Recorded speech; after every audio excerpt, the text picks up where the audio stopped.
para todos los proyectos de carretera siempre se determina la capacidad y el nivel de servicio. Cualquiera que sea la carretera, siempre se determina esa capacidad.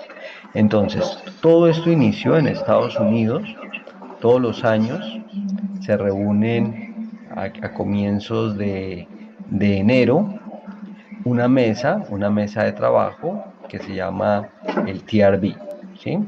Entonces, en esa mesa de trabajo confluyen investigadores de todo el mundo y empiezan a trabajar, oiga, cómo ha evolucionado ese tema del concepto de capacidad y nivel de servicio. Entonces, hay para diferentes tipos de vías, ha habido toda una evolución. El tercer manual salió en el año 85, ¿sí? Luego ha venido, es un proceso de actualización. Existe ya el quinto manual, que es el del año 2010, y no he sabido que se haya actualizado nuevamente, ¿sí? Pero ese está en pro de actualización. Eso por el lado a nivel internacional. Aquí los que más han investigado es el tema ha sido la Universidad del Cauca, que en convenio con el Instituto Nacional de Vías han sacado unos manuales. Entonces, por ejemplo, sacaron un manual para vías de 2 carriles, que es para nosotros la clave porque es la gran mayoría de nuestras carreteras. El primero que lo sacaron fue en el año 1996 y lo actualizaron en el 2020, ¿sí? Aparece fecha 2018, pero la última versión 2018 salió como para revisión y la del 2020 es la que está entrando en funcionamiento. Y lo mismo, así como se hizo como para vías de 2 carriles, también se hizo para vías multicarriles, ¿sí? Vía multicarriles. Entonces, esa es como la situación. Entonces, acá vamos a mirar esos conceptos, ¿sí? A mirar esos conceptos que tenemos acá. Entonces, aquí en estas anotaciones, eh, dibujar, entonces acá están. Entonces aquí, cuando hablamos de vías multicarriles, recuerden, vías multicarriles, entonces simplemente lo que estamos diciendo, oiga, vías que tienen 2, 3, 4 carriles, ¿sí? Sí, vías doble calzada. Entonces, si es así, supongamos esta que tenemos ahí dibujadita, estamos diciendo que en un solo sentido, entonces aquí en un solo sentido, supongamos que el sentido vaya hacia allá, ¿sí? Que ese sea el sentido vial, entonces cada uno de estos carriles es de 2000, ¿listo? 2000 vehículos livianos. ¿Quién me dice eso de livianos qué significa? Automóviles. Automóviles. Vale, no, pero acuérdense que nosotros hablamos de unos vehículos, que si teníamos camiones, ¿cómo yo iba a meter ahí livianos? ¿Recuerdan eso?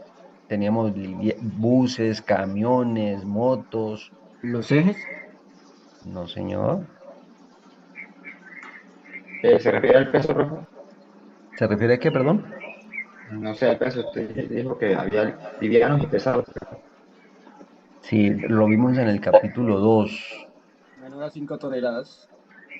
Eso, los vehículos livianos, sí, menor a 5 toneladas, sí, pero como si nosotros tenemos autos, tenemos autos, buses y todos los diferentes tipos de buses, camiones y diferentes tipos de camiones, motos.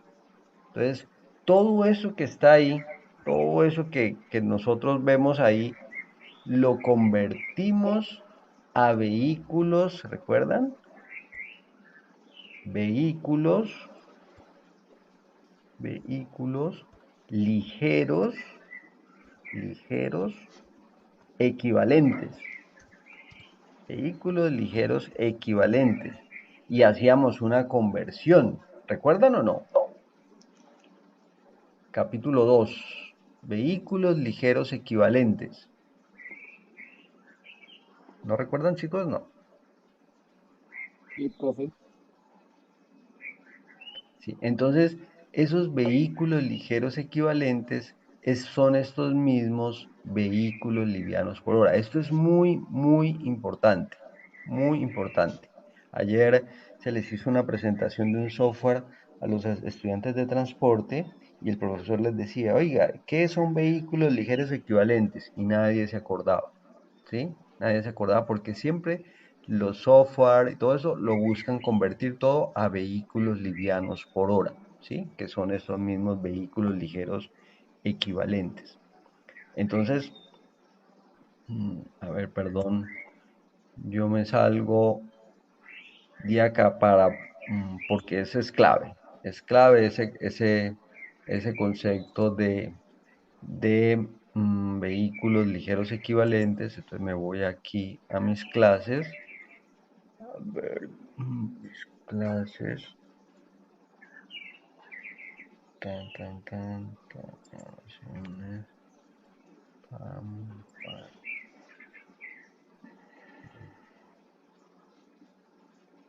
de tránsito,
entonces les comparto.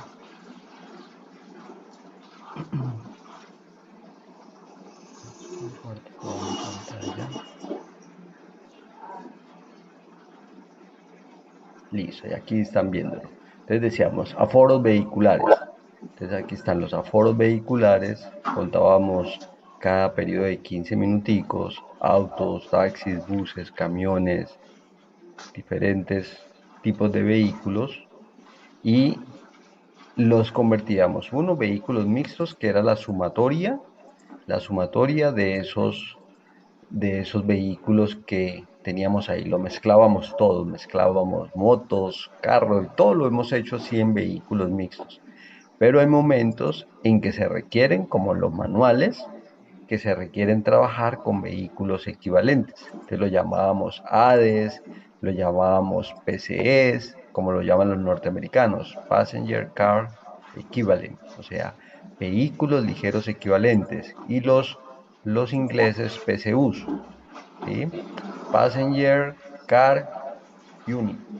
Entonces, unidades de vehículos equivalentes. Entonces, todos los convertíamos a vehículos equivalentes. Todos los manuales del mundo, entonces, tienen su equivalencia, como lo vamos a ver en este capítulo. Bueno, veo aquí, no escucho, está hablando, profe. ¿No me escuchan?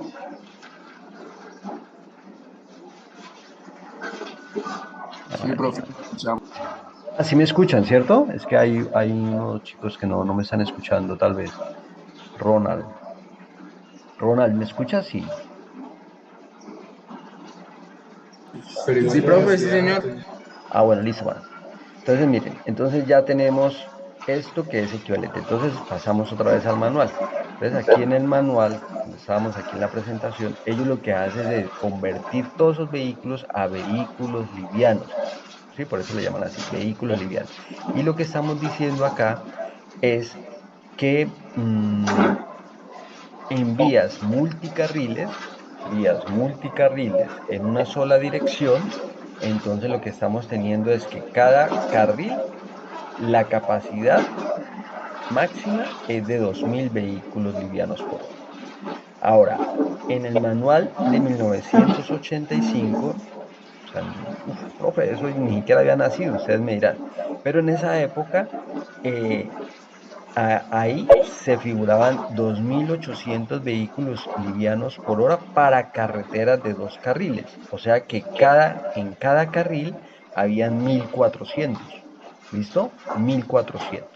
Entonces pasó del 65 al 85 y ya establecieron primero para vías multicarriles y luego ahora sí para vías de doble sentido. Entonces decían para vías de doble sentido, 1.400 vehículos livianos por hora por sentido y seguían los mismos 2.000 para vías multicarriles.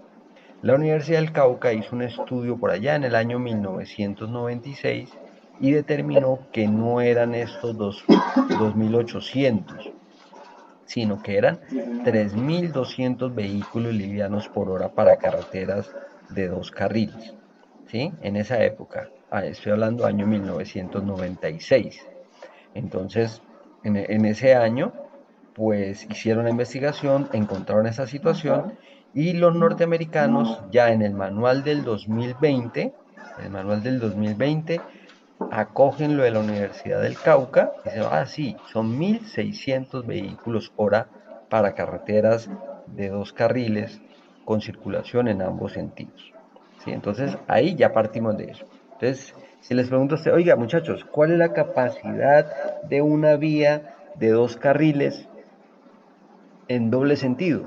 Entonces, la respuesta es, profe, la capacidad teórica, la capacidad ideal, el QSUM, esa, 3.200 vehículos livianos por hora por carril. Entonces, aquí tenemos vías multicarriles, doble calzada y todo esto, y las típicas vías de dos carriles. Entonces, vamos a concentrarnos en esas vías de dos carriles. Y aparece entonces unos conceptos, además de la capacidad, y es el concepto del nivel de servicio. O sea, espectacular poder andar por un tipo de vía de esta clase, ¿sí? Una vía de dos carriles, bien señalizada, bien, o sea, pavimentada, alineamientos rectos, o sea, toda una cantidad de bondades que ofrecen este tipo de vías y por eso esa imagen.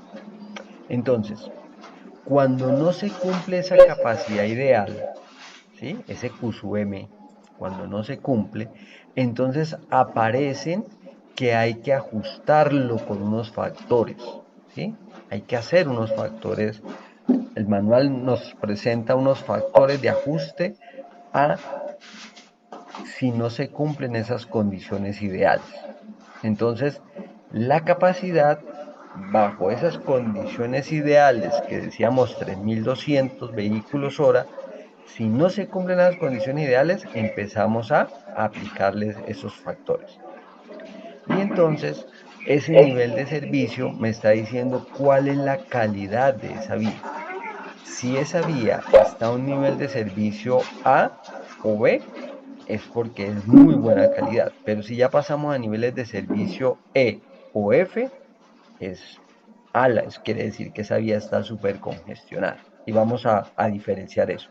Entonces, introducimos también el concepto de nivel de servicio. Entonces, le pregunto, oiga, ¿qué es el nivel de servicio de una carretera? La calidad, la calidad.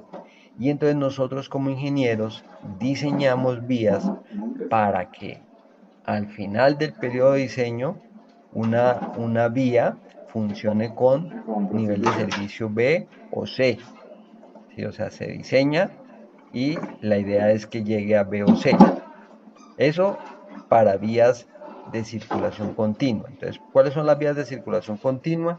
Pues las vías, por ejemplo, eh,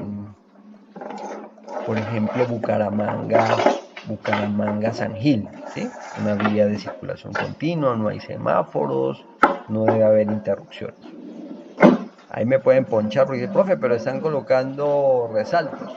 Sí, lastimosamente, más no lo hacen por la comodidad, porque esto ya no es comodidad, o sea, ya lo hacen más por temas de seguridad, ¿sí? Por temas de seguridad vial.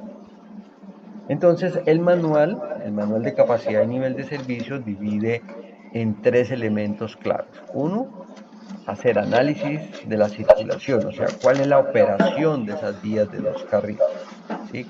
¿Cuál nivel de servicio? Por ejemplo, esta imagen de allá de Panachi, ¿sí? Cuando uno va cruzando Panachi, entonces, oiga, ¿cuál es el nivel de servicio de esa carretera? ¿Sí? Para hacer diseño, entonces también se requiere el cálculo de la capacidad del nivel de servicio. Y para hacer planeación, es decir, oiga, a los cuántos años yo debo planear una ampliación de la carretera, ¿sí? Hacer ampliaciones. Entonces, para eso es que se hace este, este procedimiento de capacidad y nivel de servicio. Ahí está el manual del año 2000, ¿sí? Del año 2000. Ya está el del 2010 también, pero o sea, lo que ha cambiado es muy poco, ¿sí? Son muy pocas las mejoras que se le hicieron respecto al 2010. Entonces, una carretera deberá ser diseñada para que acomode la demanda del tráfico esperado. Entonces, por eso, capítulo 2, volumen del tráfico futuro. Entonces, calculábamos el tráfico futuro y la idea es que hacemos la carretera tal que cuando empiece a crecer ese tráfico, pues obviamente ya llegue a esa demanda esperada, ¿sí? El volumen de tráfico futuro al año N. Y calculamos siempre BS, que es el volumen de servicio sobre esa capacidad de la vía, ¿sí? Entonces este es nuestro factor de utilización. Nosotros allá en clase lo llamamos Q, flujo, sobre Q sub M, que era la capacidad teórica de la vía, ¿sí? Entonces en el, en el, eh,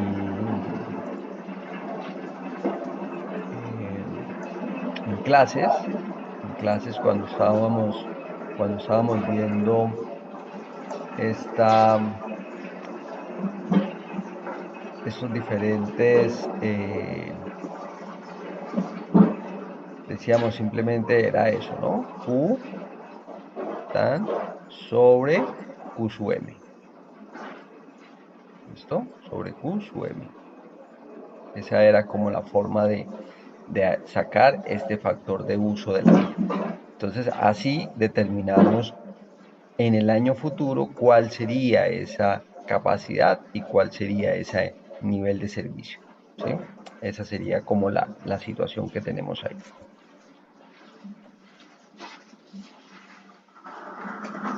Listo, sigamos.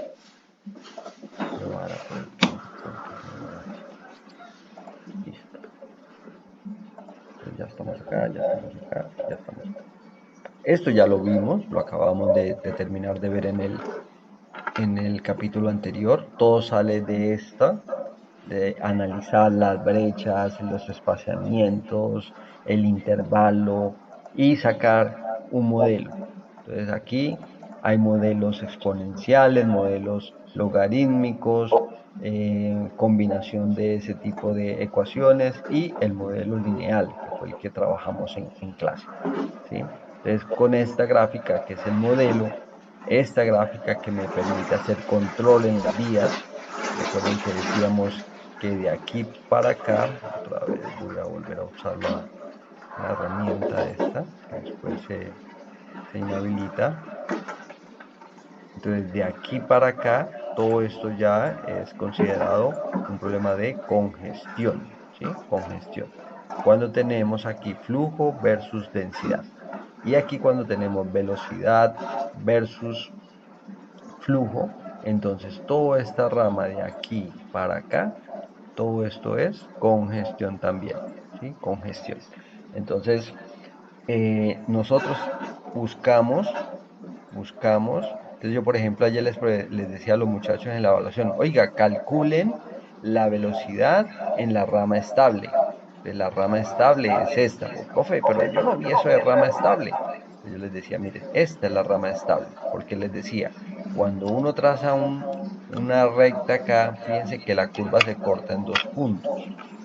Y entonces, en esos dos puntos que estoy ahí mostrando, que me corta la curva, esto ya es porque está en una zona de congestión. O sea, ya aquí es el pare-siga, por eso se vuelve inestable. Mientras que aquí yo voy a una buena velocidad. Entonces, por eso se llama la rama estable. ¿Sí? Profe, Señor. es la misma BFL? No, el BFL recuerda que es la velocidad flujo libre.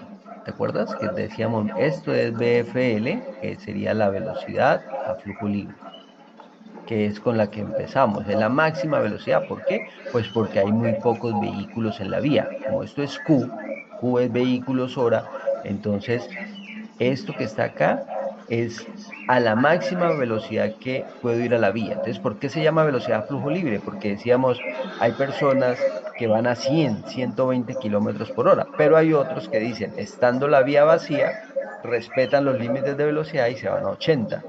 Entonces, por eso se toma ese término de velocidad a flujo libre. ¿Listo?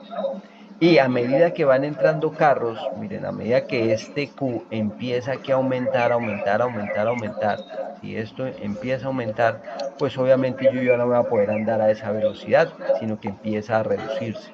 Y empieza a reducirse poco a poco, poco a poco, hasta que llega a una velocidad que lo haremos, es una velocidad media que le decíamos esa B sub C, ¿sí?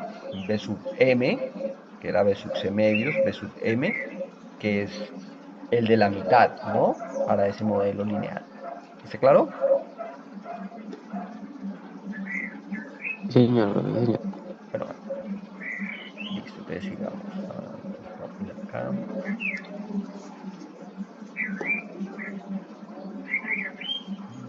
¿Qué dice acá?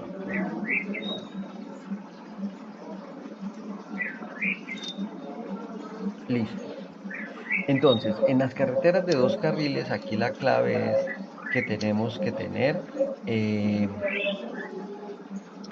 pues, conocimiento de los diferentes tipos de terreno, que fue lo que vimos en el capítulo 1. En el capítulo 1 de este curso hablábamos de los tipos de terreno en las carreteras y decíamos terreno plano. Entonces, una carretera está en terreno plano si la pendiente longitudinal de la vía es inferior al 3% y su pendiente transversal es menor a 5 grados. Y definíamos terreno ondulado, si está entre 3 y 6%, y su sección transversal es de 6 a 9 grados, un montañoso. Entonces el montañoso, imagine todos los cortes que hay que hacer aquí en la montaña para poder hacer esa sección transversal. Entonces si uno mira aquí, esta sección es una sección transversal de corte, ¿sí? Cortaron la montaña lado y lado para hacer la vía de dos carriles. Entonces la montaña debería haber venido así, como está esta acá, viene la montaña así y se corta para hacer la vía. Entonces esa es terreno montañoso, ¿sí? Si está la pendiente longitudinal entre 6 y 8% y ya entre 13 y 40 grados, ¿sí? 13 y 40 grados esa pendiente transversal. Y el escarpado, pues entonces estamos hablando de pendientes longitudinales del 8% y pendientes transversales superiores a 40 grados. O sea, si yo aquí trazo una de 45, entonces yo estoy diciendo, uy, esa es una pendiente, un terreno escarpado. Entonces miramos el tipo de terreno, clave para la capacidad y nivel de servicio para poder hacer la vía. Lo otro que hay que mirar son las características de la vía, ¿sí? Entonces miramos el alineamiento horizontal y el alineamiento vertical. El alineamiento horizontal, recuerden que es el diseño del eje en planta, y este vertical, como lo vimos al comienzo también del curso, es el alineamiento vertical, perfil longitudinal. Aquí yo miro todas las cotas, ¿no? Todas las cotas y voy mirando si hay cortes, si hay rellenos. En esto miro son las curvas, ¿sí? Las curvas y las distancias y los sitios donde puedo adelantar. Entonces, en esas características de la vía miro ese alineamiento, pero también miro cuál es la sección transversal. Entonces miro la calzada. Entonces, carriles de 3,65, o sea, calzada de 7,30, calzada de 7 metros, calzada de 6,60. Entonces, si aquí yo miro los carriles, es 3,65, 3,50, 3,30 y 3 metros. Entonces, lo mínimo para un carril, el ancho de este carril, entonces lo mínimo va a ser 3 metros, ¿sí? Luego vienen las bermas, desde este pedacito de aquí a acá, el tema de la berma. Entonces, la berma, entonces ya puedo medir 1,80. Entonces, lo máximo será 1,80. ¿Por qué no puedo hacer bermas más grandes de 1,80? ¿Quién me dice? ¿Qué pasa si yo hago una berma? Porque se ¿Cómo confunde no? con un carril. Exactamente, entonces por eso no hacemos bermas superiores. Las bermas son, recuerde que son zonas que se dejan en las vías por si hay algún varado, por si se presenta cualquier situación que pueda orillarse y no obstaculizar pues el flujo, ¿no? Y está el tema de los obstáculos laterales. Entonces, los obstáculos laterales, si la berma mide 1,80 lo máximo, pues estos obstáculos deben estar a más de 1,80, ¿sí? Entonces, una barrera, eh, estos de los puentes que limitan acá, o sea, fíjense que aquí se reduce la sección transversal de la vía, pero estos puentes también deben hacerse con una baranda de protección de tal forma que permita que ojalá haya 1,80 metros también. Eso por el lado de las características de la vía. Ahora, las vías, tal como lo vimos también en la primera clase, decíamos, las vías se clasifican en troncales y transversales. Las troncales entonces son de codificación impar y las transversales de codificación par. Cruzan el país en el sentido, estas transversales, de oriente a occidente, mientras que las troncales de norte a sur. ¿Y cómo se identifican en las carreteras? Entonces aquí les puse una especie de señalización. Entonces, estas, el PR 124 de la ruta 5505. Entonces aquí ya me estoy diciendo 55. Ah, yo voy por una ruta troncal y estoy en el tramo 05. ¿Sí? Estoy en el tramo 05. Y entonces me ponen mojones en la vía indicándome en dónde es que yo estoy viajando. ¿Sí? Hay sectores que son críticos, como esos de radio, o sea, cuando uno empieza a subir, qué sé yo, Pescadero, es un sector crítico, ¿sí? Y hay otros sectores, así como este, serían sectores típicos, ¿sí? Entonces, habría que trabajar este manual de capacidad y nivel de servicio, tanto para sectores críticos como para sectores típicos. Muy bien.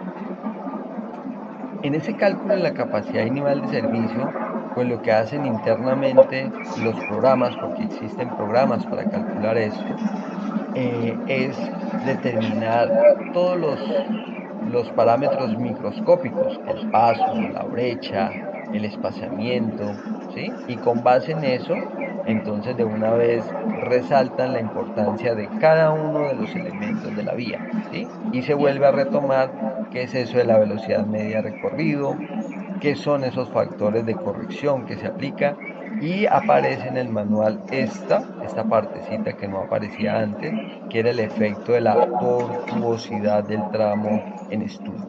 ¿Qué significa eso de tortuosidad? ¿Quién cree que es eso de tortuosidad? ¿Mm? ¿Qué se imaginan que es tortuosidad? El nivel de la cantidad de curvas que hay en una línea. Exactamente, mano. Mire, entonces por eso le intenté poner esta vía acá, vista en planta. Entonces, miren toda mano de curvas. ¿Sí? Entonces, todas esas curvas que hay que dar, eso es lo que estamos llamando el tema de la tortuosidad. Muy bien, muchas gracias. Mientras que aquí una vía como estas, observen, pues miren la diferencia, ¿no? Entonces, ahí tomamos eso. Entonces, si vamos hacia la costa, pues nos vamos a encontrar ese tipo de vías, unas vías rectas, planas, sin mucha curva, ¿sí? Mientras que si vamos, qué sé yo, hacia, Hacia Málaga. hacia Málaga, exactamente, sí, señor. O sea, curvas por todo lado. Entonces, esas son las situaciones ahí. Entonces ya tenemos las condiciones geométricas de la vía, ¿sí? Entonces ya nos quedó claro que es la berma, que es la calzada, que es el ancho de los carriles, o sea, absolutamente toda esa parte de la geometría. Ahora entramos a la parte de tráfico, ¿sí? A la parte de tráfico. Entonces, en la parte de tráfico tenemos acá, volvemos a retomar el tema de la operación, ¿sí? Entonces aquí miramos a ver cuáles son esos tramos de adelantamiento, si pueden o no pueden adelantar los vehículos. Porque tal como les mostraba en la foto inicial, o sea, si ustedes observaron, les decía ahí que es imposible adelantar cuando uno va subiendo, por ejemplo, Pescadero. Es complicado, al menos que uno se quiera arriesgar, ¿no? Pero, pero es difícil hacer adelantamientos cuando hay mucho tráfico, ¿sí? Y con esas pendientes tan fuertes que se tienen como en la zona de Pescadero. Entonces, esos factores pues influyen en esa circulación. Entonces, el efecto de la tortuosidad, la cantidad de curvas que hay por kilómetro, el efecto de las pendientes, ¿sí? Una pendiente ascendente, pues depende si es muy fuerte, ¿no?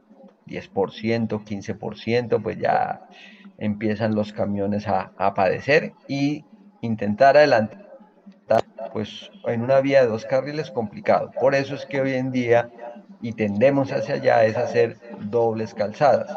¿Para qué? Pues para permitir que estos vehículos se vayan por la derecha y los vehículos livianos puedan pasarlos fácilmente. Está el efecto de los camiones, ¿sí? Que les decía, no es fácil adelantar a un camión. Ya sus velocidades en terreno plano son iguales a los de los automóviles. Entonces hay que dejar esos tramos de adelantamiento pues suficientemente largos para poder adelantar esos camiones en terrenos planos, ¿sí? Son velocidades de más de 80, 90 kilómetros por hora. Mm, buena pregunta, Ronald Giovanni. Una vía primaria, la pendiente debe ser menor del 7%. Em, bueno, cuando hablamos de 7%, acuérdate que estamos hablando ya de vías en terreno montañoso, ¿sí? Terreno montañoso. Entonces, sí se pueden hacer en vías primarias ese tipo de vías, sí se pueden hacer. Pero ahí, o sea, nuestra topografía, por ejemplo, su merced va hacia la vía, hacia la línea y vas a encontrar pendientes superiores al 7% de esa vía que es principal. Entonces sí hay vías con pendientes superiores al 7%. ¿Listo, Giovanni? Sí, profe, sí. Bueno. El efecto de la superficie de rodadura, clave esto también. Entonces ya estamos mirando todos los efectos. Efectos de los camiones, el efecto de la superficie de rodadura. Pues una vía que esté llena de huecos, ¿sí? Como ahora vía, por ejemplo, ir hacia Puerto Boyacá.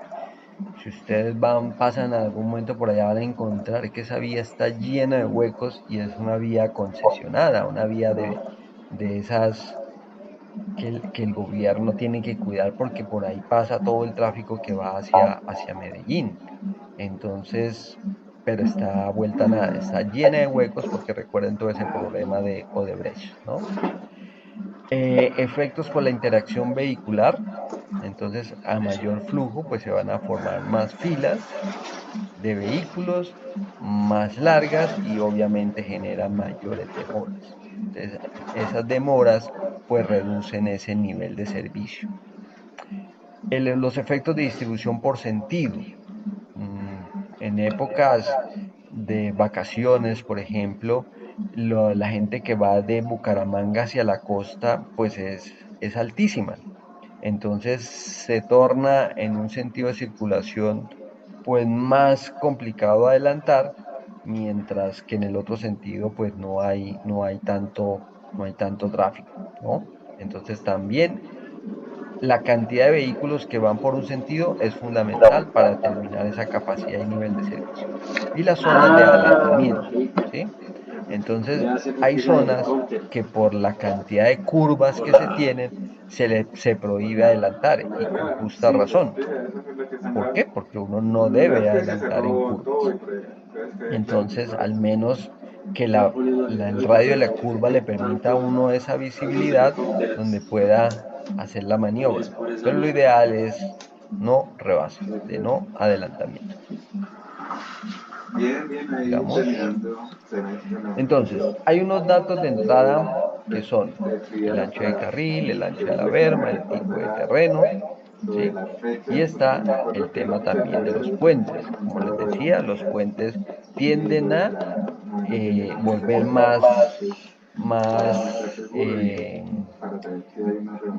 menos ancha una sección transversal cuando hay puentes. Por eso los pontones, los puentes siempre reducen la sección de la calzada. Entonces por eso hay que tener cuidado a la hora de proyectar esos puentes. Entonces, básicamente aquí metemos datos relativos a la vía y datos relativos al tráfico, ¿sí? Entonces, por eso el tema de los conteos. Entonces, ya entrando aquí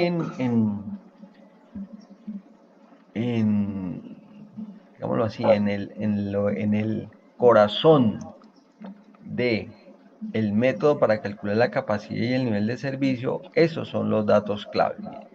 Entonces, lo primero, lo que hablábamos al comienzo de la clase, vamos a tener una capacidad ideal de 3.200 vehículos livianos por hora en los dos sentidos. O sea, si esta fuera una vía ideal, sería totalmente recta, entonces serían 1.600 por acá y 1.600 por acá. ¿No? ¿Listo? 1.600 y 1.600. Sería lo ideal. Pero eso es ideal es cuando se cumplen estas condiciones ideales. Entonces la pregunta es, tráfico repartido igual en ambos sentidos. Si el tráfico es 50-50, se cumple esa condición ideal. Y les acabo de decir que hay épocas que van más vehículos en un sentido que en el otro. Terreno plano y rasante horizontal. Entonces, cuando me dicen terreno plano, o sea, no voy a tener montañas, observen esto acá, voy a tener una rasante totalmente horizontal, pendientes longitudinales, o sea, menores al 3%. ¿Listo? Y no hay curvas. Entonces, esta vía pues tiene curvas. Entonces, esta vía ya no cumple esas condiciones ideales. Carriles de no menos de 3,65 metros de ancho. Entonces tendríamos que medir de aquí a aquí cuánto es esa sección, ¿sí? Para ver si cumple o no cumple. Bermas de no menos de 1,80. Entonces miren uno que una berma, esto que está aquí, no pasa de 50 a 60 centímetros. ¿Sí? Entonces nuestras carreteras, o sea, son bermas muy pequeñitas. Entonces ya no cumple con esa condición ideal. Superficie de rodadura en condiciones óptimas. Entonces, si aquí ya hay un bache, ¿sí? Hay un problema, un hueco, un hundimiento, aquí se nota aquí que este tiene un problema esa vía, temas de agua, lo que sea, pues tampoco me cumple con esa superficie de rodadura. Y el alineamiento recto que estamos diciendo, la ausencia de vehículos pesados, ¿sí? O sea, que no hayan vehículos pesados para que se cumplan esas condiciones ideales. Visibilidad adecuada para adelantar y la señalización vertical y horizontal óptima. Si todas estas condiciones ideales y ustedes encuentran esa vía, me dicen y ya no haríamos trabajo. ¿Por qué? Porque ya sabríamos de una vez que la capacidad ideal son los 3.200 vehículos livianos. ¿Conocen alguna vía que cumplan todo esto?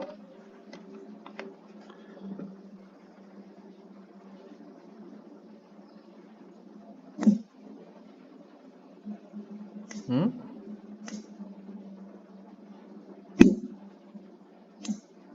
¿Qué dice Paula? Pues no, profe, empezando por la primera, nunca va a haber como igual cantidad de vehículos en en los dos carriles. Sí. Bueno, entonces, eh, dado que no hay esa posibilidad, entonces nos toca hacer el trabajo. Y ese trabajo entonces consiste en, partimos de esta capacidad ideal y a medida que van apareciendo cada uno de estos factores, entonces la vamos castigando por esos factores de ajuste que decíamos, ¿sí? Los factores de ajuste, y esos factores de ajuste, tal como decíamos allá, son menores a 1, ¿sí? Son menores a 1. Les decíamos nosotros, me vuelvo un momento, cuando esos factores de ajuste, aquí decíamos, esos factores, depende o no que se cumpla esa capacidad y qué tanto van a afectar esos factores. Entonces aquí se definen unas condiciones ideales y se aplican unos factores de ajuste, ¿sí? Unos factores de ajuste. Entonces hacia allá vamos, hacia allá vamos. Muy bien. Entonces vamos acá. Vamos a introducir el concepto de nivel de servicio, ¿sí? El nivel de servicio. Y para ello les puse aquí ¿qué?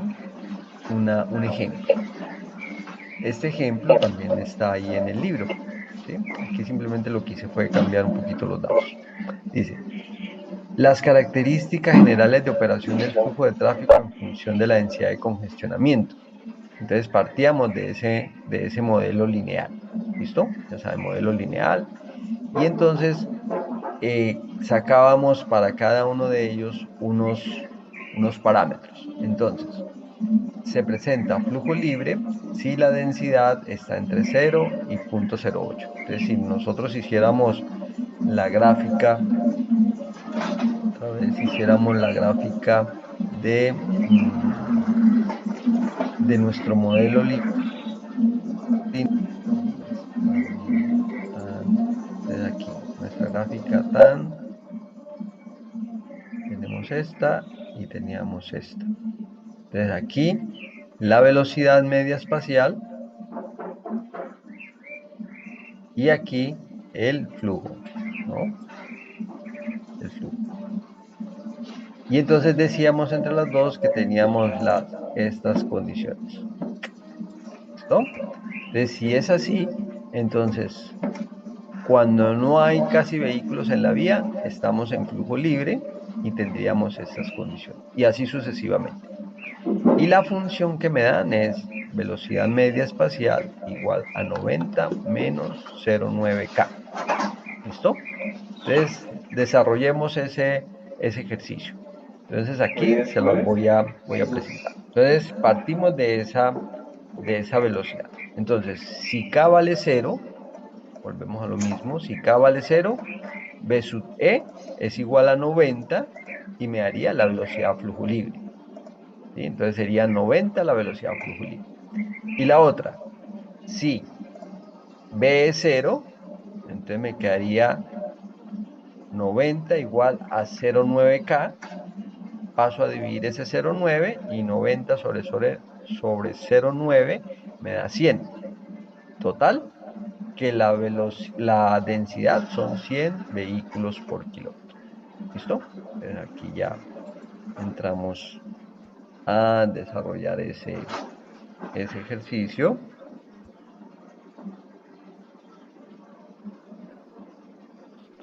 Yo que he salido de este cosito para. Listo. Y entonces aquí. Calculamos. Si B es 0, entonces K sub C, si K igual 0, tan. Y me queda que velocidad flujo libre es 100 y la densidad de congestionamiento, velocidad flujo libre 90 y la densidad de congestionamiento 100. Q sub M, que es B sub L por K sub C sobre 4, me daría 2250. ¿Listo? Entonces, esa sería la capacidad máxima teórica. Entonces, ese Q sub M es el que ya nos va a dar la pauta para determinar cada uno de estos flujos. Entonces, aquí vamos retomando. Ustedes tienen todo esto en sus diapositivas también. Listo, entonces tenemos acá. Calculamos ahora con ese Q. Entonces, para cada uno de los niveles, de los valores máximos de las densidades de operación, entonces K1, que es 0,8 K sub C, ya habíamos calculado K sub C, que vale 100, vale 8, y así cada uno de los niveles. Y así como sacamos ese de las densidades, hacemos lo mismo para las velocidades. Entonces ya sabemos que esta es la ecuación, 90 menos 0,9 K1, K1 lo reemplazamos por el que ya teníamos, es por 8, lo reemplazamos y obtenemos los diferentes valores de las velocidades para cada uno de los rangos, ¿sí? Los rangos que me establecieron. Entonces ya tengo la velocidad y tengo la densidad. Con velocidad y densidad, pues yo saco flujos. Entonces ya saco los flujos.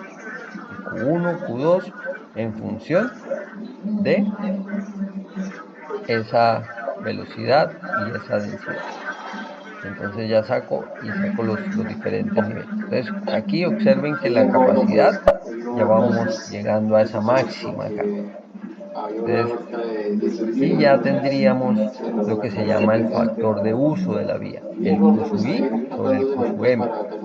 Entonces, ¿qué tanto la está ocupando? Entonces, si miramos el primero, el factor de uso de la vía es el 29%. ¿Sí? Si miramos este primero.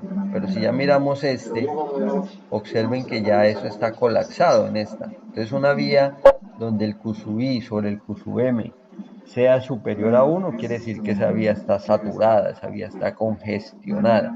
Y si está cercano a 1, pues hay que ponerse pila. Entonces, cuando llegan aquí al 60, 70%, entonces los de planeación tienen que decir, oiga, ¿qué vamos a hacer con la vía? Entonces ahí es donde se miran, pongamos pico y placa, no, vamos a hacer una ampliación de la carretera. Entonces, como estas son vías de 2 carriles, ¿sí? Vías de 2 carriles o vías multicarriles, el trabajo que se hace aquí, entonces uno piensa, oiga, ¿cómo lograr esa ampliación? ¿Cómo lograr esa ampliación?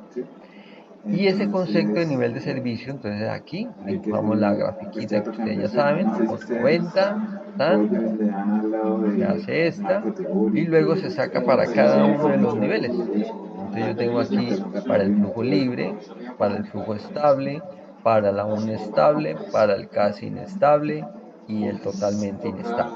Y saco los porcentajes que vimos en la diapositiva anterior.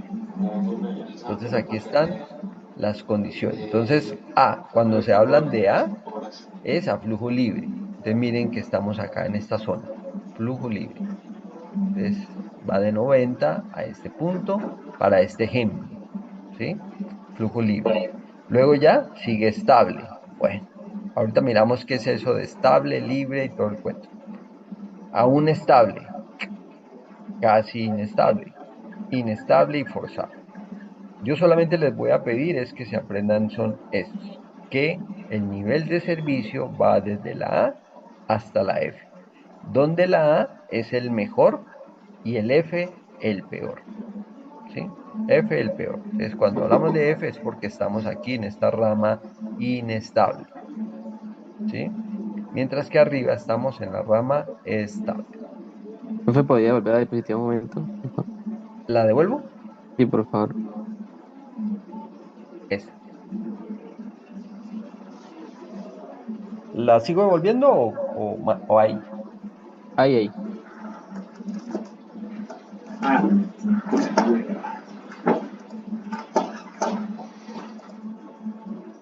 ¿Alguna pregunta?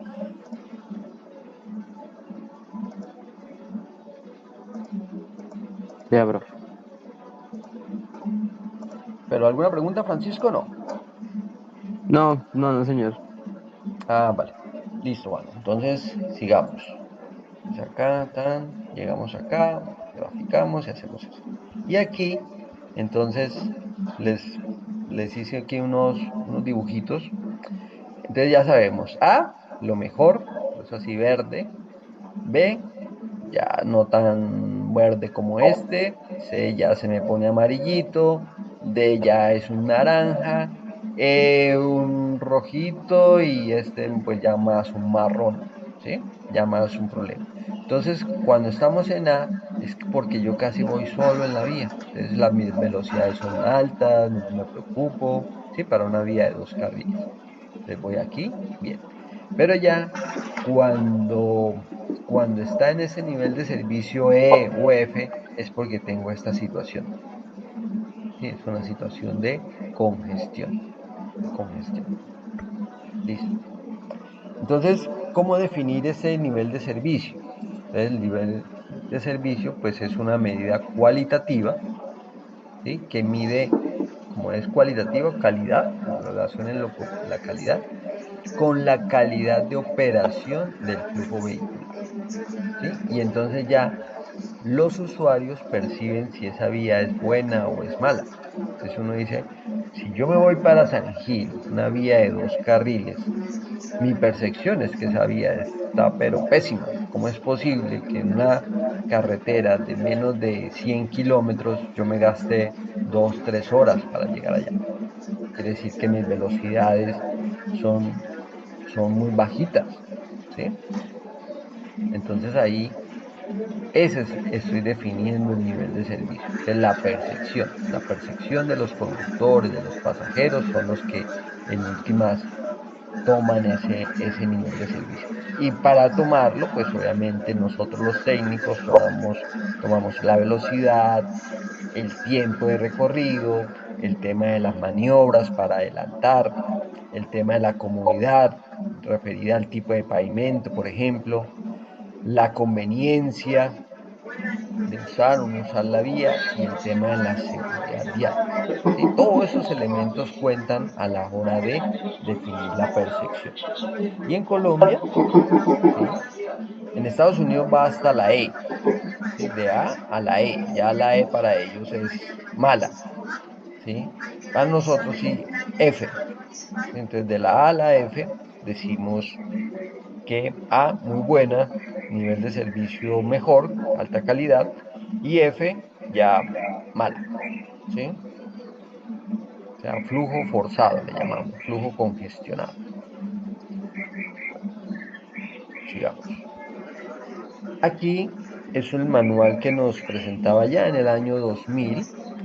En el año 2000 me presentaba estas imágenes, entonces donde aquí vemos que los vehículos, o sea, el nivel de servicio cambia en función de la cantidad de tráfico. Entonces, por ejemplo, si ustedes se imaginan esta misma vía entre Provenza y la Puerta del Sol. Entonces, si yo me voy a las 5 de la mañana hacia Bucaramanga, desde Piedecuesta hacia Bucaramanga, pues voy a encontrar una vía vacía. O sea, mi nivel de servicio es muy bueno, yo puedo aumentar la velocidad. ¿Sí?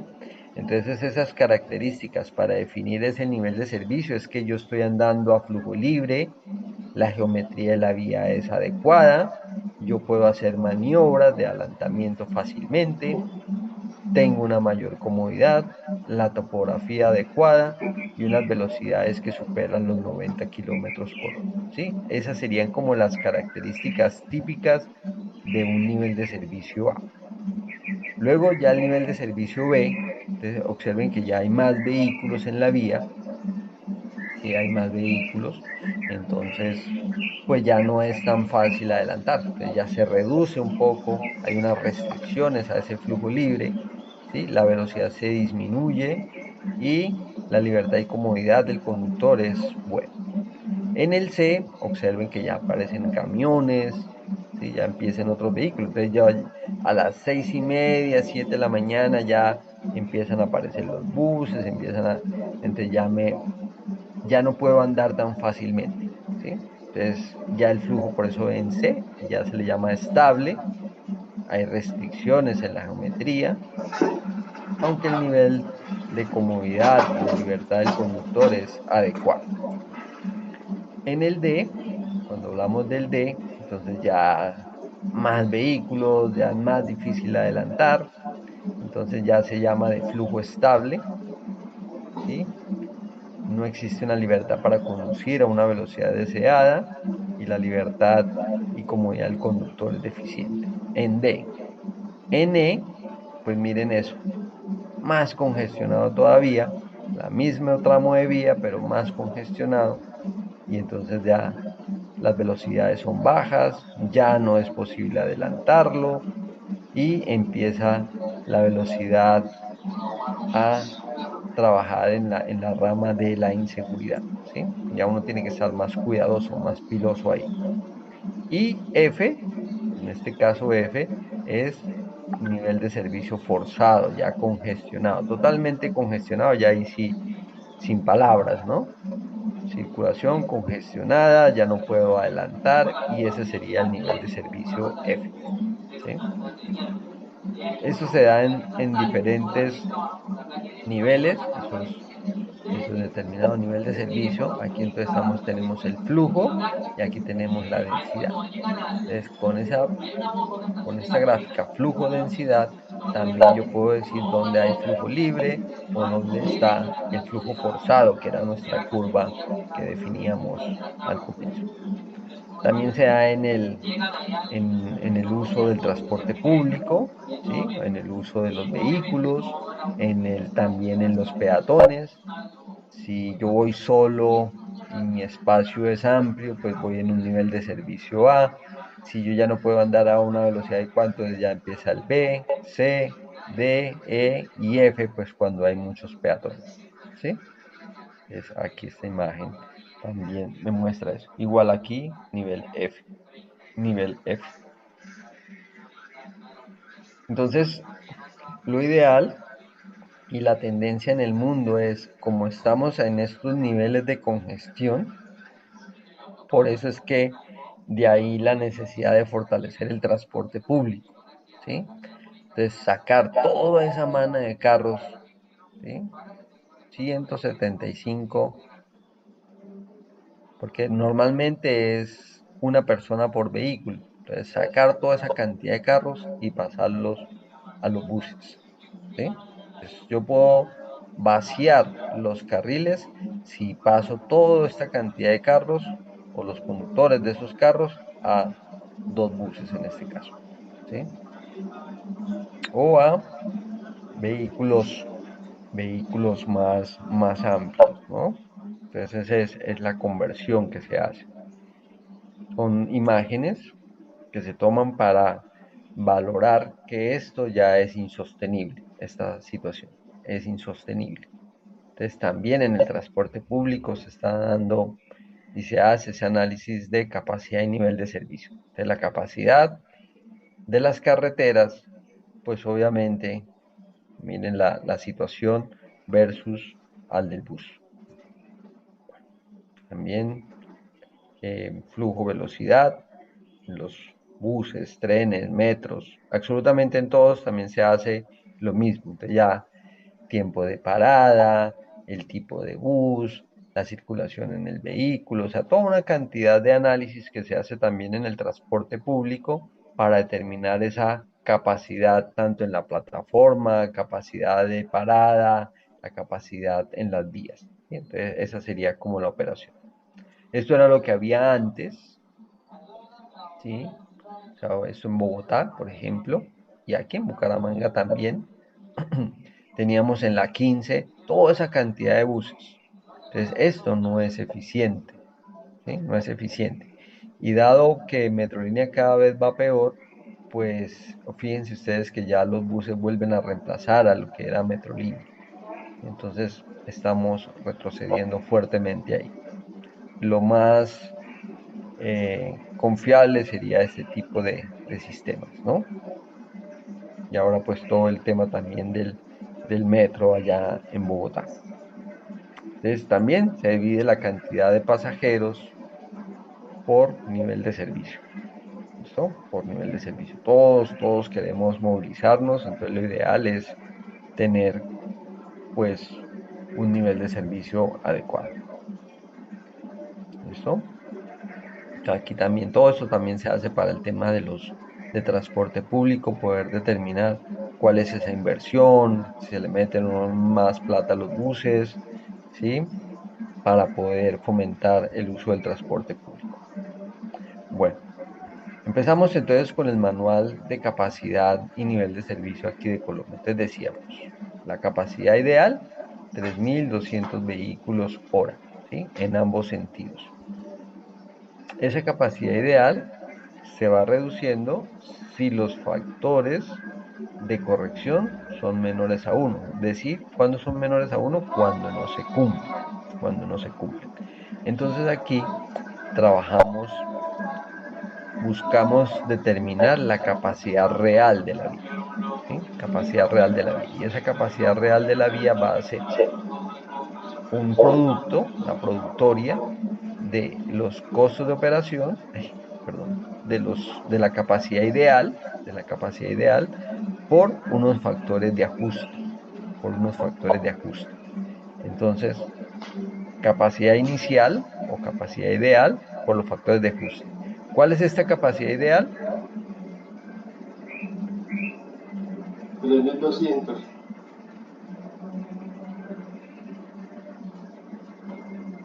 Los 3.200.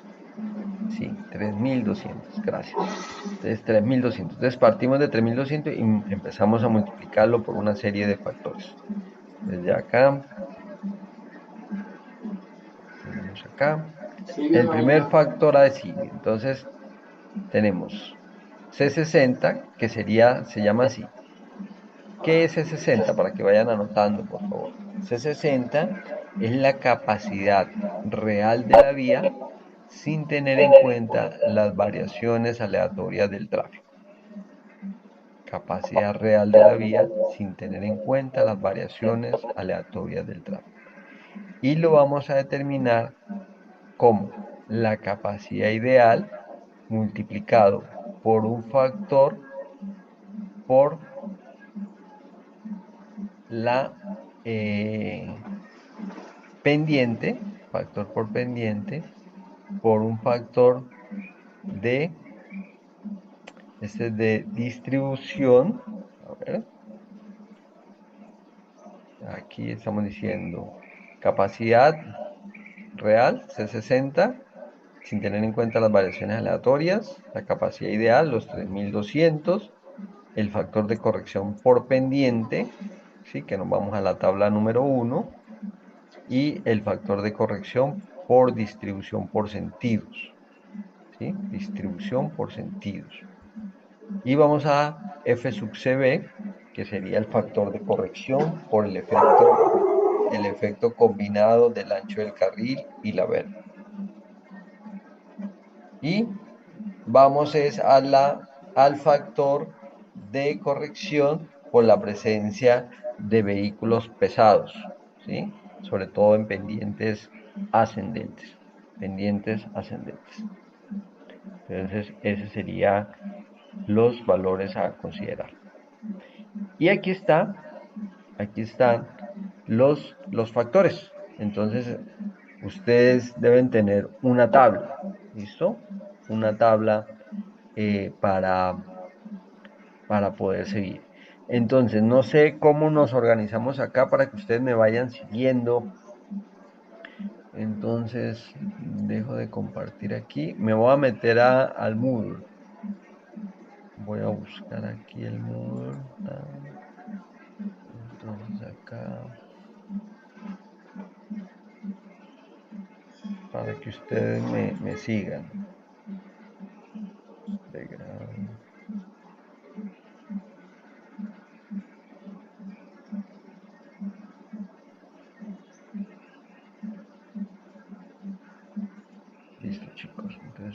comparto con ustedes acá.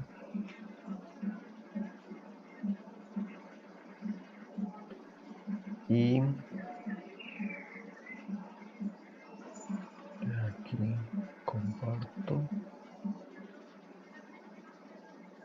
todo en pantalla, compartir. Aquí estoy. Entonces en el Moodle. Listo. Entonces aquí entramos a capacidad y nivel de servicio. ¿Tan? Entramos acá. Entonces aquí está capacidad y nivel de servicio. Y aquí están los manuales. ¿Listo? Entonces aquí están las clases. ¿Listo? Las clases están acá, lo que estamos viendo aquí. Y aquí está para carretera multicarriles y para vías de 2 carriles. Entonces en vías de 2 carriles, lo que estamos viendo aquí, si yo descargo esto, entonces me voy aquí a descargas, en descargas, y en descargas está esta situación. Entonces este es el manual de 2 carriles, ese es el que vamos a trabajar. Y aquí entonces ellos, pues todo esto que estoy resumiendo yo acá, en las diapositivas, ustedes lo tienen ahí en su manual, para que por favor lo revisen. El trabajo final incluye el cálculo de la capacidad y el nivel de servicio. Entonces por eso es clave que ustedes porfa me sigan, ¿sí? Me sigan. Entonces aquí están los principios básicos del manual, el efecto de los pendientes, todo esto. Lo pueden descargar también de la web del Invías. Y aquí entonces empezamos. Miren, este es el primero. Entonces capacidad C60 será igual 3200 por F sub P por F sub D por F sub CB por F sub P. Entonces factor por pendiente, factor por distribución de carriles, factor carril berma y factor por la presencia de vehículos pesados. Entonces vamos acá. ¿Me siguen? Sí. Sí, Sí, profe. señor. Listo. No sé qué dudas tengan, chicos.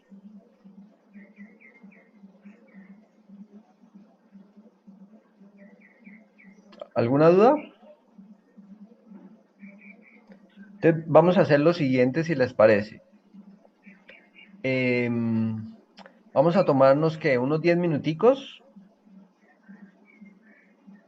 ¿Quieren descansar 10 minuticos? Y retomamos todo el ejemplo completo. 15. Sí, señor. Siempre. Vale. Entonces voy aquí a silenciar acá y simplemente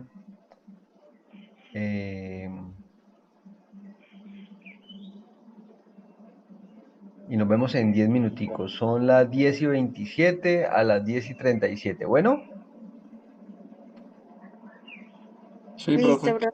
listo.